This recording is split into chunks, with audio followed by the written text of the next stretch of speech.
And welcome to the QCast. This is season 3, episode 25.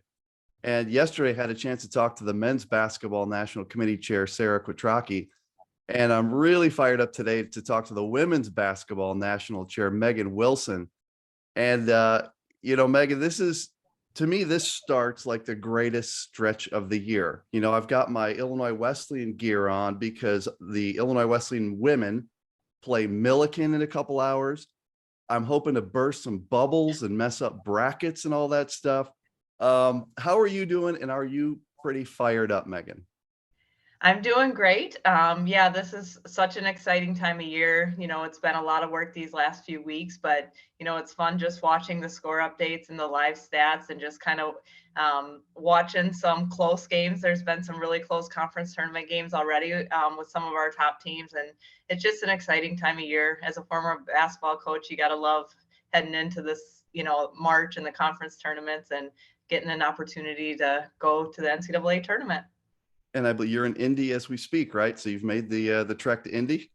I've made the trek to Indy. Yes. So I'm here and a lot of watching games the next couple of days and putting together some preliminary projections and, kind of keeping an eye on those conference tournaments heading into Sunday. That's awesome. And, look, we're just going to talk through some high level stuff to make sure that everyone knows what steps are next and what to expect. And just maybe ultimately to make sure everyone's fired up about this amazing weekend that we're in. I wanted to ask you a little bit about your D3 story first. We've never spoken before, and you played at Stevens Point. In fact, you were on a national championship team at Stevens Point. So you played at an awfully high level. You played in the WIAC and you brought home a title. How did you end up at a Division III school? Let's kind of just before we get into all this committee stuff, how did you end up at a D3 school?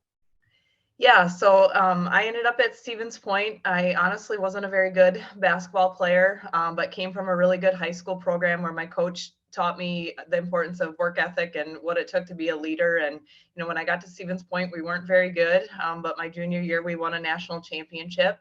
And I actually tore my ACL about 3 weeks before the tournament started my junior year. And I remember we went down to Wash U to play them. They were the 4-time defending national champions at the time. And, everybody would say, "Oh, who do you have next?" And we're like, "Oh, we're just happy to be in the tournament." And so, but we went down there and, it was just not just winning the national championship, but my Division III college experience with my coach and everything she did for us. And, those college teammates are the godparents of my children. They're my best friends to this day. So I just wanted to be able to try to give back and give student athletes that same high level experience that I had as a student athlete. And so, Division III is all about the entire, the academics, the social aspect, including your family. And so and athletics. So it's not just focused on athletics, but I always said the best thing about Division III athletics is all my student athletes when I was coaching,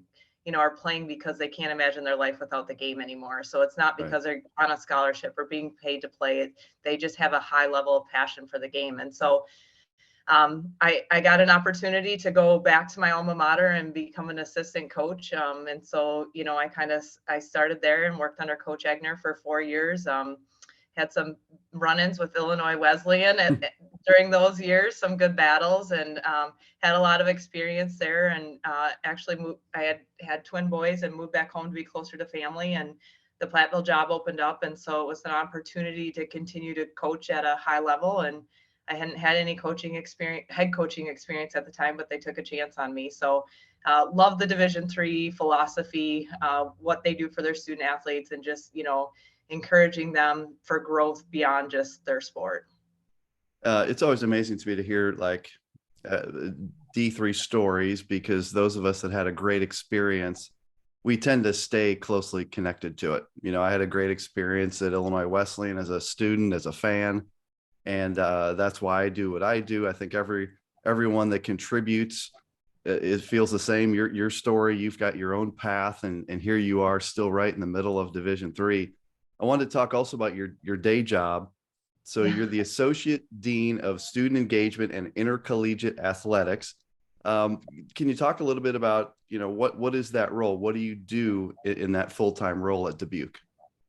Yeah, so I'm on both the student engagement side and the athletics side. So essentially an associate director of athletics on the athletics side, um, handle a lot of our compliance education, some, working with our coaches, some everything that a D3 athletic director would do, right? Games management, event promotion, fundraising, those kinds of things.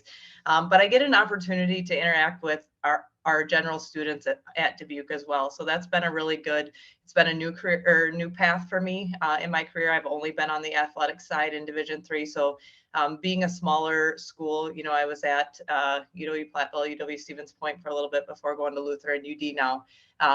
But just gives me an opportunity to connect. And so many of our student athletes on our campus or so many of our students are student athletes on our campus. So just kind of helping with brain health stuff and living situations and all of the things that our student athletes are dealing with, and at such a high level, it seems like these days. And so it's been a great opportunity. I'm really glad to be there.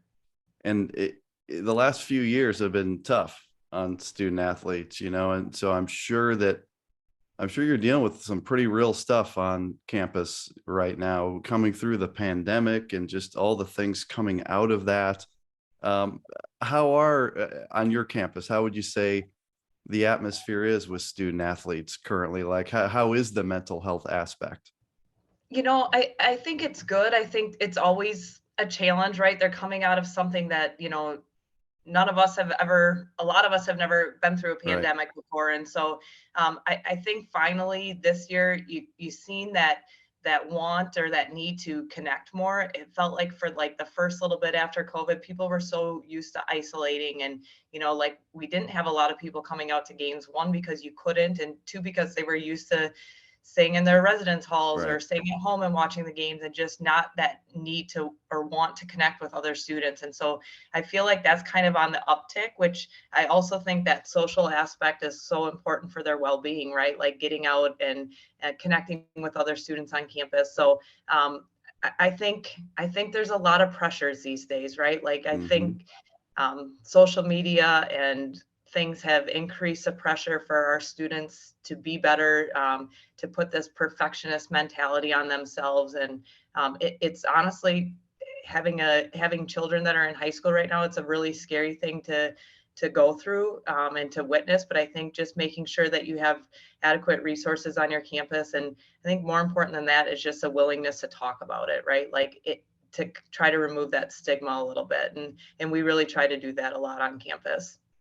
I've said this before on the show, but I give a huge kudos to all the student athletes that have grinded through this thing. The people that are seniors right now, like I think about the women that will play for Milliken and Illinois Wesleyan. I'll be watching tonight. The seniors, the juniors have been through a college period of time they didn't really sign up for. Yeah. They had to go through some very tough times, whether that was their whole season was canceled or they had to play this strange 8-game season. And, you don't know until you get a test back if you can get on a bus. So I think that's another cool thing about the tournament this year. It's kind of a celebration of all those young men and women that have come through this. As we talk about the tournament and your women's basketball committee, Megan, are you guys in a good place? You've got all your rankings out? We saw the top 16. The show with Dave McHugh was outstanding. He crushed it. You guys crushed it.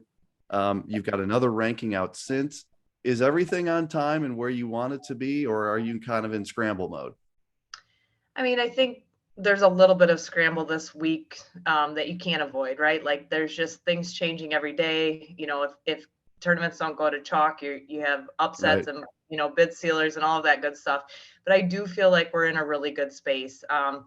It was really great for us, I feel like, and I think I talked about this a little bit being with Dave, and the fact that all of our committee returns this year. So I had no newcomers, and so I did feel like last year was a little more chaotic, a little bit more stressful for everyone involved because we were coming out of the pandemic, right? And some people had been on the committee and never been to a championship, or Right. we hadn't hosted a championship. So we hadn't done rankings. And so I feel really good about us going into this weekend. Mike and I worked really closely last year as chairs of the two committees. Sarah and I have worked very closely this year, and just kind of getting closer together on the same page. Again, we have 20 humans involved between the two committees, so there's going to be subjectivity, and it's not going to be the same until there's more direction with criteria or a pairwise system or something more automatic.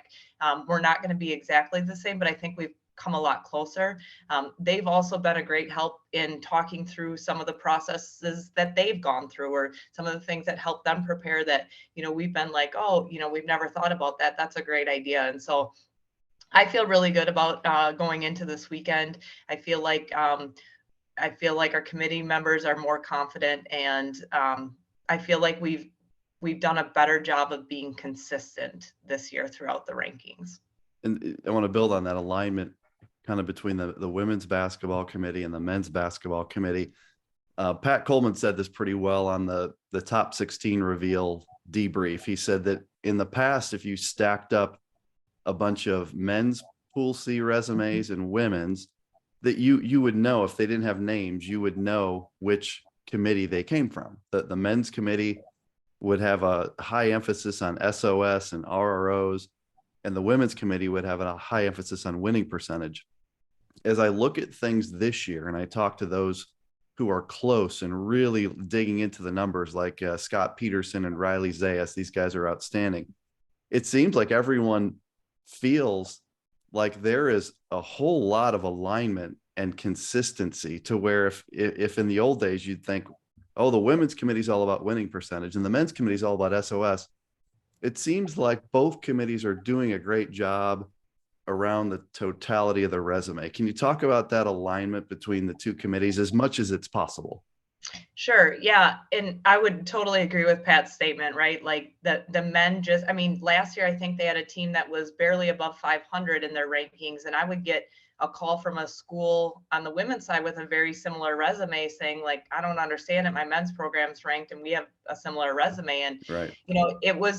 It's one of those things that there's some subjectivity, right? I come from the WIAC, the WIAC. They play a tough strength of schedule. Ultimately, they're going to get opportunities for more ranked opponents, so more opportunities to rack up those regionally ranked wins.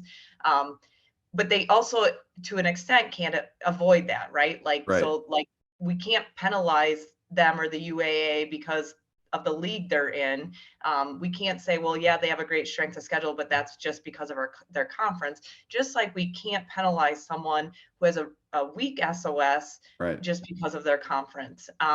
So I think we've done a really good job this year. Last year, we were very very stringent on win-loss percentage. I think we've been able to open the eyes of some of our committee members, some of our RACs, and just say, to a certain extent, yes, win-loss gets you to the table, but if your SOS is lower, your blemishes should be much fewer, right? And I think we've actually seen more losses on the women's side this year than we have in a few years. It seems like last year we had, more 1 or 2 lost teams or undefeated teams than we've seen this year. So that creates a little bit more parity. But, if you're playing a schedule with an SOS of a 646, right? Like you're going to see 4, 5, 6 losses. That's just the nature of your schedule. And so it's really important. I think, Sarah talked about it a little bit yesterday, maybe. We have a lot of times when we're comparing two teams that there's a disparity in the win-loss, right? And there's a disparity in the SOS. And so it's not as simple as just saying, well, those two cancel each other out, right? You need to look at how big are the disparities in each of those columns and what other data do we have to use. I think we've really done a good job. Again, we try not to go to secondary too often if we don't need to.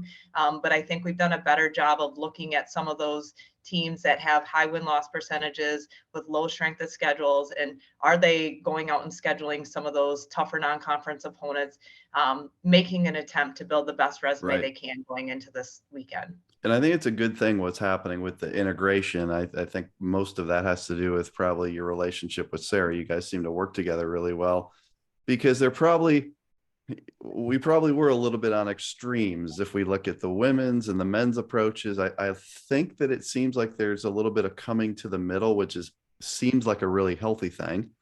Yep. In terms of bracketing, um, it's always tough to make a bracket in Division 3 because you guys can release a top 16 and we can all look at it and say, well, those 16 aren't going to host. We understand that. Near the top, you got teams like Smith and Scranton and CNU and NYU. How challenging has it been so far in starting to put together your bracket? It's been a little bit easier for us this year with having priority in the first and second round. So that's helpful. But geography and I feel like the pressure to be fiscally responsible does place a lot of pressure on the Sure. bracketing procedures. I feel like the men have done a better job of creating a more diverse and a more national bracket. And not that we don't want to do that, but we're not quite sure how far we can push the envelope when they're Right. saying, hey, you need to be responsible. You need to, take a look at mileage. So, and the other thing is, right, like as a national champion and former student athlete myself, like, does a student athlete really want to get on a bus and go 480 miles Right. to play a team that they haven't played? Or, Right. would they rather see a rematch in the second round? So those are all things to kind of consider. And then you're going to have a Texas pod or, those things that I would love for us to be able to set it up like Division 1. That's just not Right. It's not going possible. to happen. I do think it's in the forefront of our minds to try to be a little bit more intentional and try to get a little bit more creative in our bracketing this year. And we've been more proactive and taken some steps. So we've put a lot more thought into it, I would say, this year than we did last year. So I'm hopeful that will pay off and we'll create a more creative bracket, maybe something a little less expected from us. At what point, Megan, do you get to the point where you have a shell of a bracket that outside of just the final results on Sunday is pretty darn locked in? Like, do you have that today and you're moving seeds around, or do you have that Sure. tomorrow, or is it Sunday? When do you feel like you've got the bracket at least designed at a high level? So I would say previously, if I'm being honest, probably not till Sunday. I feel like this year we have a very good idea as of late last night, early this morning, with some work that we've put in on host potential. That's great. Obviously, that can still change with upsets, or there's a couple big games where when you get close to those last few spots in hosting opportunities. And I feel like we'll have a really, really good shell of a bracket tomorrow night. Yeah, and I think that's really important because there's so many things on the final day, I'm sure, that are tricky. If you have like three things that throw you off on Sunday and you haven't started the bracket yet, that's tricky. Whereas Yep. if you've played out all the scenarios and have your what ifs, the coordination with Sarah's committee on the hosting, Yep. on the men's side, I think everyone realizes that there's two or three in particular. There's Yep. Christopher Newport, there's Washu, Oshkosh is one I hear come up. When do you let Sarah know that I need hosts at these places? I need Washu, I need Christopher Newport, I need Oshkosh. Like, what day and general timeish does that happen for her? Probably late Saturday night. There's probably some that are known and probably some that she'll have a good idea late Saturday night. Again, don't want to hold them up in their Right. process and vice versa, and just want to make sure we're thinking through those things. So she's aware of some implications, and I think they'll be watching some outcomes as well. There's And some big games coming up. There's some big there are. games. It's going to be a fun couple of days, a fun few days for sure. And most of my region, or three out of my tournaments, have been pushed back to Sunday due to weather. So snow and ice, Mm. and the Midwest can't get much better than that this time of year. But yeah, so we'll communicate. She'll be here. She's here already as well, and so just kind of keep them updated. I think we have a pretty good idea where we sit right now. So What's fun is the integration between the men's bracket and the women's, and how the fans are treating this, because you've got, like, on the men's side, you have fans that are hoping to get paired with like WashU and hoping then that WashU can't host. So they're rooting for the WashU women so they can sure. host. Like, it's just awesome. I mean, I think that's tremendous. And so you Yeah. got people tuning in to watch the WashU women's game against Chicago, and they're big Bears fans. So I just love it. I think it's cool, and it's awesome that you and Sarah are so connected. Just a couple questions I asked my guys, Scott Peterson and Riley, if there was anything. They're a lot smarter, more analytical than me at all this stuff. I'm going to just try to summarize a few of these things. You've probably tackled most of them. As far as winning percentage, I asked Sarah this yesterday. I didn't expect her to have an answer, and she didn't. She gave me the answer I thought I was going to get, which is the Yep. right one. But is there a winning percentage in the Pool C process that your committee would say that's too low? Like, there's 10 teams on the board, and we're just going to cross this one off because their winning percentage is too low. Do you have that number, or do you not have that kind of number? We don't have a number. So most times I wish we did. The thing we talk about though a lot is, again, using a team from the WIAC, for example, right? They have a great SOS because of the conference they play in. They Right. have an opportunity for regionally ranked opponents because of that. At some point, you have to win some of those games, right? Like Right. you I think early on, I would say when we started rankings, I asked my RAC committee to see if they had insight. Like, is there a team you guys are looking at and you're like, nope, they need to be at this? And so I think, again, there's 10 of us, right? So we all have opinions, but I think if you're not winning 2/3 of those games, it's tough, Right. right? Like, we have teams that have, and we don't have as many low SOSs. Like, I remember my first time on the committee, we had a lot of in the fours, right? We just don't have that Right. anymore. We have a few, but we have a lot that are, 0.530 to 0.56, and then you have the outliers that are, above that. But when you have a team in that range that Right. are 19 and not even 21 and 4, it's like, it's hard because at some point it's not a scheduling contest, right? It's the perfect makeup Right. of all the criteria. And so you have to put together a great schedule. You have to be willing to go out and play some of those teams, but you have to win them. Like, you can't just get credit because you stepped out on the floor with those teams. Great point. Yeah. And I think I think the women's side has been further down the road on that winning percentage floor than the men's committee. I think, the men's committee has been about 5 years ago, took a 630, and it's maybe 3 years ago, took a 650. Been several 667s, of course, but that always gets tricky when you're dealing with Yeah. where's the cutoff line. As far as another question from Scott and Riley was, as far as how you guys evaluate RROs, it seems like we've shifted a lot to talk about kind of just the wins. So if you're 2-4, on the men's side, I hear a lot of the focus on the two. Who were the two? Who were the wins? Question for you is, what does the 4 mean though? Is it a good thing that you played 6 total versus someone that's like 1-1? Is it a bad thing that you're 2-4? What is the other number, the loss number, mean in the RROs? Yeah, I don't think it's a good thing, right? You've played those teams again because you've scheduled those teams. I would say that it comes into play at times when you're looking at a team that's 21-4, and all 4 of their losses have been to ranked opponents. Right. I think it comes into discussions then. I think it comes into play when we're splitting hairs, when teams are very, very close. So you have 2 teams that are 4-4 versus ranked opponents, maybe their SOS and their win-loss, and they have no head-to-head or common results versus commons a wash.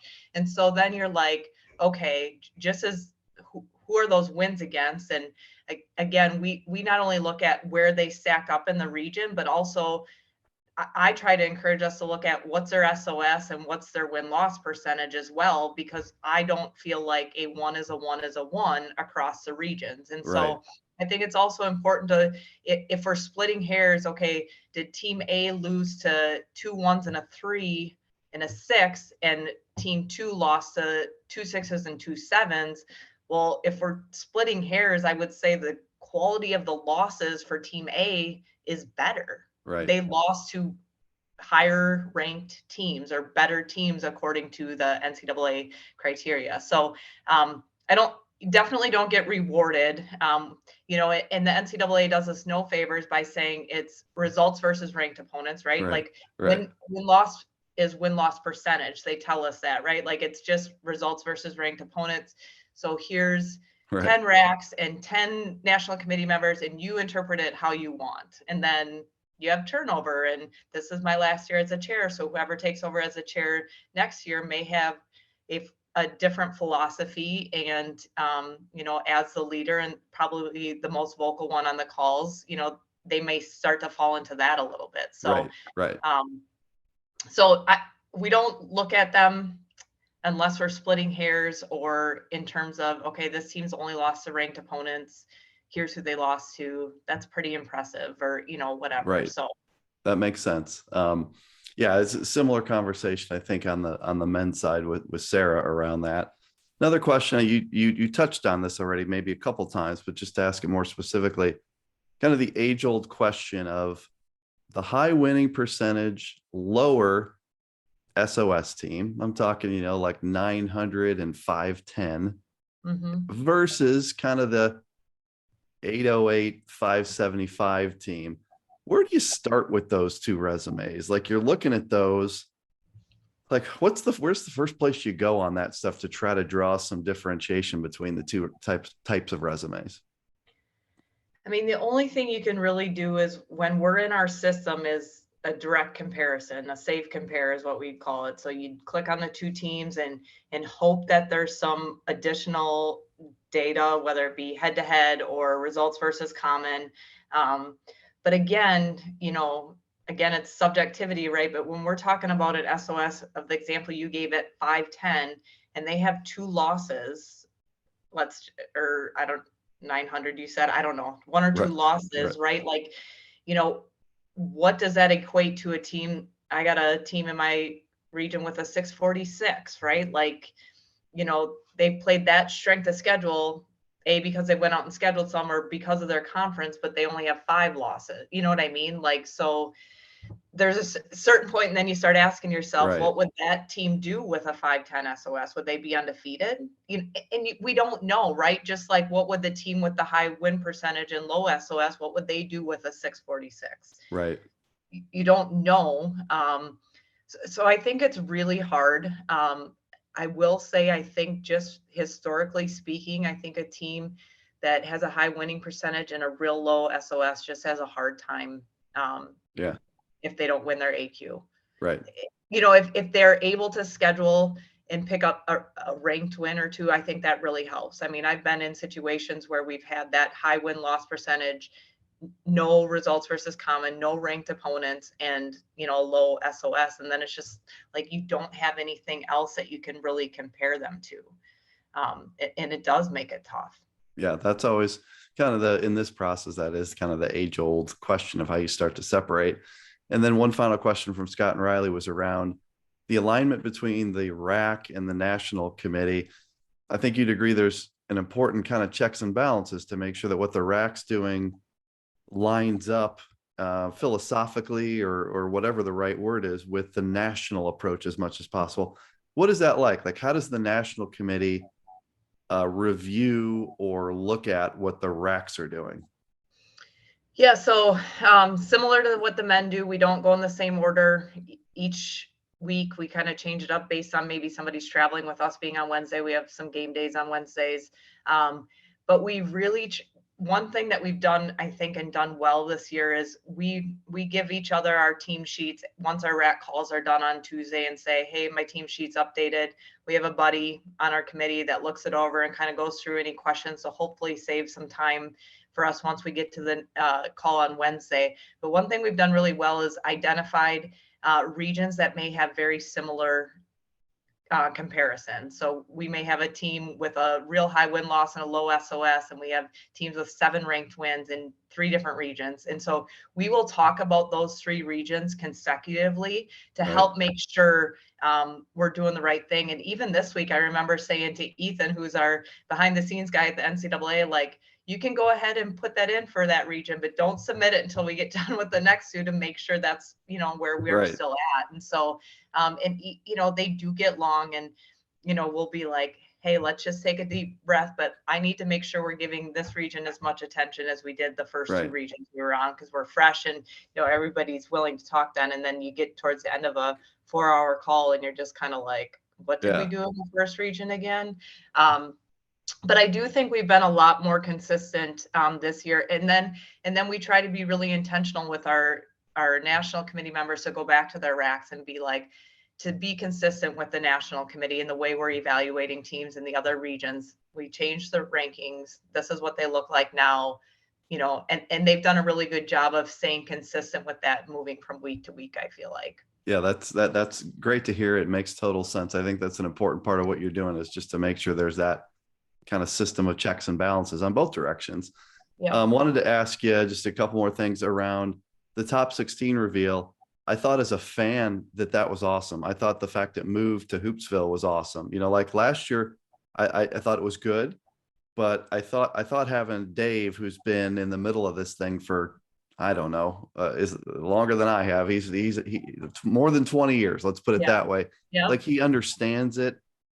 He puts a lot of like love and passion into it. I thought that was really successful. Was the committee happy with how that all turned out? Or do you plan to do that top 16 kind of thing again? Yeah, I think we were really, really happy. He crushed it. He put in a lot of work with it and was just super upfront. And, we kind of talked about with him early on what our expectations were and what we wanted it to look like, just knowing that he really is the home for D3 hoops. So he's the one that has a following from coaches and programs across the country. And so it definitely was the right spot for it. There was a link up that people could find ahead of time. And so people knew where to go and where to be. And we thought it was really, really well done. We were super happy with it. It was fun to kind of stay on after with Sarah and I, and then even to stay on and listen to you guys and thoughts, right? And like, just be like, oh, that's an interesting, so I thought overall it was a great thing. It's a really good exercise for the or for the committee to go through and start to compare teams across the region. So I really can't see us going away from it. I don't know why we would. I think the biggest hesitation Mike and I had last year when we were talking about it was, is there going to be an expectation that these top 16 now become hosts? And, that's just, we try to drive it home. That's just not the case, right? There's some teams because of priority or geography, or some teams might not have even put a bid in to host, right? Like, so there's all of those things. And I really don't feel like we've gotten any feedback based on that, like negative feedback that, we were under the impression we would be hosting, or this led us to believe that. So I think it's great. I would love to see it stay with D3 hoops. And I think it's just it's good for the fans and it's good for the committee. So it's just a win-win. Yeah, it felt like it was in the right. But a lot of times we get to these stages late in the season for these big moments, and then all of a sudden we go from Dave to like these people we don't know, and we have links we don't know, and it feels different. And I guess it's just a change adoption thing, but it felt right that it was with Dave. And I'll also mention, I know you would mention as well, that Dave, as a fundraiser going on Hoopsville right now, kind of we all look at Dave as kind of the center of the wheel when it comes to D3 hoops content and shows and things like that. And the rest of us kind of jump in to complement what he's doing. So check that out. There's a lot of stuff out there on Twitter. Go donate. Yeah, well, everyone, I donated recently, and I hope everyone will get a chance to do that so we can help kind of Dave blow out Hoopsville and keep this rolling. I was part of it back when we were dialing in on America Online dial-in, and we were using AOL Instant Messenger to ask Dave questions. So that's crazy. It's been a long time. Megan, thanks so much for your time. Is there anything that we didn't get to that you want to throw out there for people that are kind of getting ready for their conference tournament championship weekend, which to me, here we go. To me, it's starting right about now. Anything for the D3 Hoops women's basketball nation as we get this weekend kicked off? I mean, it's just an exciting time of year. And I think it's just important to remember that, there's going to be some tough decisions made that are going to come down to some crucial games. And it's important to remember that the committee, most of mine are coaches. We have a few administrators that are, a lot of them getting ready for their own games tonight. And so I will say this is the most rewarding professional development opportunity I've ever had. And so people that think it's easy, or that, we should be doing a better job, or, all those things, go out and serve, get on your rack, get on the national committee. It's so fun. But just, go out and win games. That makes our job a lot easier. A Take lot it out easier. of our hands. A Like, lot don't put easier. that decision on us. And so, no, I just want to thank you guys for all you do. It's a fun weekend. I'm grateful for my committee and our NCAA liaisons that kind of help us through this craziness. And I hope every student athlete gets the opportunity to experience what I did. So go out there and go dancing. It's a great point too, before we close, just about like get involved. Mike Shower tells the story that like he used to be like that salty coach that was throwing daggers at people without knowing anything about the way it works. Like, I can't believe we didn't get ranked or we didn't get selected. And I used to be as a fan the same way, like, well, the eye test says that, Stevens Point is better than Carleton or whatever. And so when I finally committed to learning how this works, it made being a fan a whole lot easier and a better. So like for those that are working on D3 campuses, the best thing you can do is get educated on how the process works. Now, you might not agree. And I think, Megan, you'd agree that like some of the criteria is probably not the best ever, right? Like we could fix some of it, couldn't we? I see by your facial expression, you're agreeing that maybe I think some we of it could is not fix great. more than some of it. Yeah, like it doesn't mean it's perfect, right? But It's not. It's definitely not. yeah, but Yeah. if you understand it, at least you're not coming to the table with like this lack of perspective on anything. So get involved. Megan Wilson has a lot to do this weekend, everyone. She's in Indy and she's probably rooting for favorites. If I was Megan, I would not be rooting for Illinois Wesleyan tonight. I'd be rooting for Milliken, and it's okay. We can agree to disagree. She's probably rooting for chalk. And we just hope you have a great time, Megan, this weekend. And thank you so much for your time on the QCast today. Yeah, thank you so much for having me.